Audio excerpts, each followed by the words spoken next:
আল্লাহ রাসূল বলেছেন, যে ব্যক্তি দ্বীনের পথে পথ চলে এবং তার সাথে জান্নাত মিলিয়ে দেওয়া হয়, সেই ব্যক্তি যদি দ্বীনের পথে পথ চলে মৃত্যু হয় তাহলে সে শহীদের মর্তবা পায়। এবং আমরা নায়েব রাসূলের ছাত্র হয়েছে এই কারণে জান্নাত পাওয়ার জন্য। শুধু কি ছাত্র হলেই চলবে? ছাত্র হলেই চলবে না। নায়েব রাসূলের প্রতিটি কর্মসূচি, প্রতিটি কাজ আমাদের করতে হবে আল্লাহকে রাজি খুশি করার জন্য, আর এই দুনিয়ার সমস্ত ভোগ বিলাস দূর করে দিয়ে এই দুনিয়ায় দ্বীনকে জারি কায়েম করার জন্য জিহাদ করতে হবে। এই জিহাদ করা ফরজ।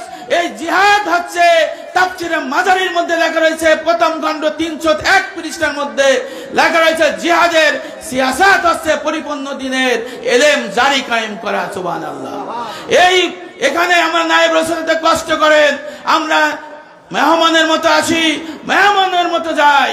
আমার নায়েব রাসূল যে জামাটা পরেন, জামাটা দেখি সেলাই ছেঁড়া।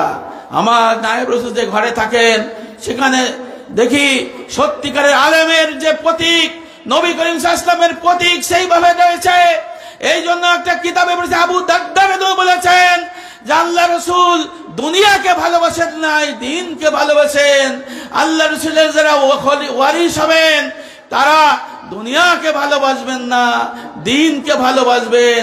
তাদের চলনে বলনে, উঠা বসায়, চিন্তা চেতনায় থাকবে দ্বীন।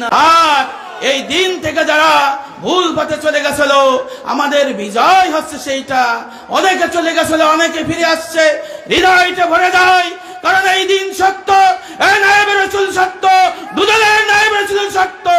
আমরা জান্নাতি পথে আছি, আমরা জান্নাতি দলে আছি, আমরা জান্নাতি দলে থাকতে চাই।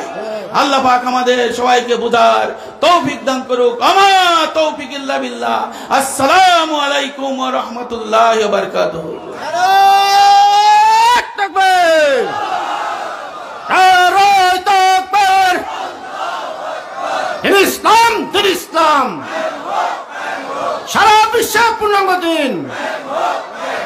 ইলমে দিন শিক্ষা করা, ইলমে তাসাউফ শিক্ষা করা, নায়েব রাসূল গ্রহণ করা, কামেল হাদিস গ্রহণ করা। মুক্তি নাই, মুক্তি নাই।